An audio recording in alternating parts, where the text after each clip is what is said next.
Assalamualaikum warahmatullahi wabarakatuh. Bagaimana kabarnya anak-anak? Baik kan? Sebelum kita memulai pembelajaran, marilah kita membaca bacaan Bismillahirrahmanirrahim. Dan disiapkan alat tulisnya ya untuk mencatat hal-hal yang penting. Kali ini kita akan belajar tema 2, Persatuan dalam Perbedaan, subtema 1, Rukun dalam Perbedaan, pembelajaran 1. Materi pembelajaran hari ini yaitu informasi penting menggunakan aspek 5W+1H, makna proklamasi kemerdekaan, dan ciri-ciri tumbuhan terkait habitatnya. Proklamasi merupakan puncak perjuangan bangsa Indonesia untuk mencapai kemerdekaannya. Dengan proklamasi berarti bangsa Indonesia mendapat kebebasan untuk menentukan nasibnya sendiri sebagai bangsa yang berdaulat. Proklamasi merupakan jembatan emas untuk menuju masyarakat yang adil dan makmur.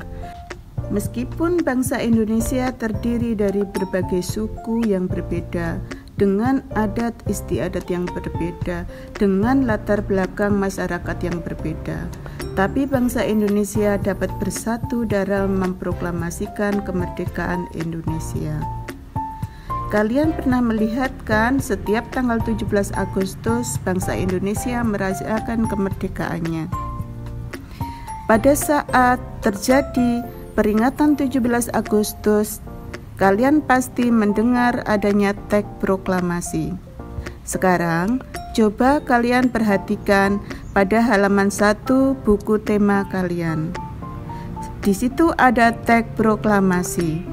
Setelah kalian amati, kalian kerjakan pada halaman 2. Selanjutnya, kalian baca teks yang ada di bawahnya. Dari teks yang ada di bawahnya, kalian bisa menentukan peta pikiran yang ada di buku tema kalian pada halaman 3. Dari peta pikiran yang telah kalian buat pada halaman 3, sekarang kalian dapat mengembangkan informasi pada peta kalian tersebut dalam bentuk tulisan dan menggunakan kata-kata kalian sendiri. Proklamasi kemerdekaan yang dilakukan pada tanggal 17 Agustus 1945 menjadi peristiwa penting bagi bangsa Indonesia. Mengapa? Karena peristiwa tersebut menjadi tonggak sejarah di mana bangsa Indonesia berhak atas kemerdekaan dan wajib mempertahankannya. Diawali dengan dijatuhkannya bom atom oleh tentara Amerika Serikat pada tanggal 6 Agustus 1945 di kota Hiroshima dan pada tanggal 9 Agustus 1945 di kota Nagasaki. Jepang akhirnya menyerah kepada tentara sekutu. Peristiwa inilah yang dijadikan kesempatan oleh bangsa Indonesia untuk segera membebaskan diri dari tangan penjajahan Jepang. Dengan memanfaatkan waktu luang, 3 tokoh besar nasional Indonesia, Insinyur Soekarno, Dr. Andes Muhammad Hatta, dan Ahmad Subarjo, membuat konsep teks proklamasi di rumah Laksamana Tadesi Maida, Jalan Imam Bonjol nomor 1 Jakarta, yang selanjutnya teks proklamasi tersebut diketik oleh Sayuti Melik.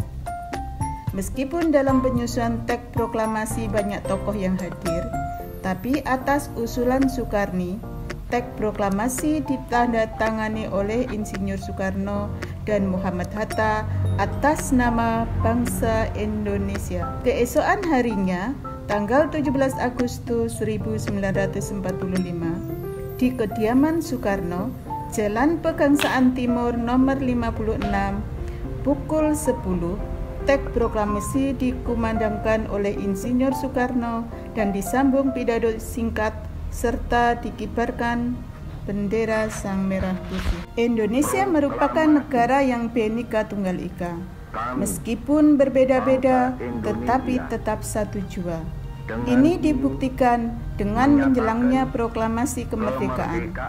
Perbedaan daerah, agama, dan suku bangsa tidak menjadi penghalang, sehingga proklamasi kemerdekaan Indonesia memiliki makna yang sangat penting bagi bangsa Indonesia, yaitu yang pertama sebagai puncak perjuangan bangsa Indonesia, kedua pengakuan kepada dunia luar, ketiga menaikkan martabat bangsa, keempat perjuangan sebagai negara baru, dan yang terakhir tonggak sejarah negara Indonesia. Ingatkah kalian pepatah, di mana bumi dipijak, di sana langit dijunjung? Pepatah tersebut mempunyai makna, apabila kita berada di tempat yang baru, maka kita perlu menyesuaikan diri dengan keadaan setempat, agar kita bisa diterima dan hidup berdampingan. Begitu juga dengan tumbuhan. Tumbuhan harus bisa melakukan adaptasi sesuai kondisi di lingkungannya. Dalam ini terdapat beraneka macam ragam tumbuhan. Setiap tumbuhan memiliki ciri-ciri masing-masing. Untuk mempertahankan hidupnya, tumbuhan harus bisa dapat beradaptasi dengan lingkungannya. Di sini Ustazah mau memberi contoh tumbuhan yang mempunyai ciri-ciri khusus. Nomor 1, bunga bangkai. Bunga bangkai mempunyai ciri khusus, bau yang menyengat. Fungsinya apa? Fungsinya untuk merangsang serangga dalam membantu penyerbukan. Yang kedua, teratai. Teratai merupakan tumbuhan yang hidup di air, mempunyai ciri daun yang lebar dan tipis. Fungsinya untuk dapat menyerap sinar matahari sehingga dapat membantu penguapan dan fotosintesis. Batang dan akarnya berongga. Fungsinya untuk membawa oksigen ke batang dan akar sehingga dapat bernafas meskipun terendam air. Ketiga, tumbuhan kaktus. Tumbuhan kaktus ini mempunyai ciri berdaun berduri. Fungsinya untuk mengurangi penguapan. Berikutnya mawar. Mawar mempunyai ciri batangnya berduri. Fungsinya untuk melindungi diri dari berbagai macam serangan musuh. Dan yang kelima adalah kantong semar. Kantong semar mempunyai ciri yaitu mempunyai cairan yang lengket, fungsinya untuk menangkap serangga. Dari berbagai contoh yang telah Ustazah berikan tadi, ada masih banyak sekali contoh-contoh tumbuhan yang mempunyai ciri-ciri khusus yang hidup pada habitatnya.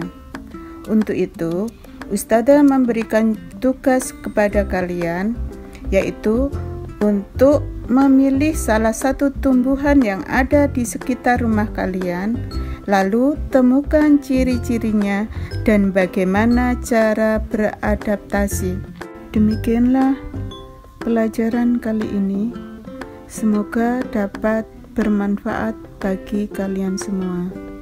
Kita akhiri pelajaran dengan ucapan hamdalah, alhamdulillahirabbil alamin. Assalamualaikum warahmatullahi wabarakatuh.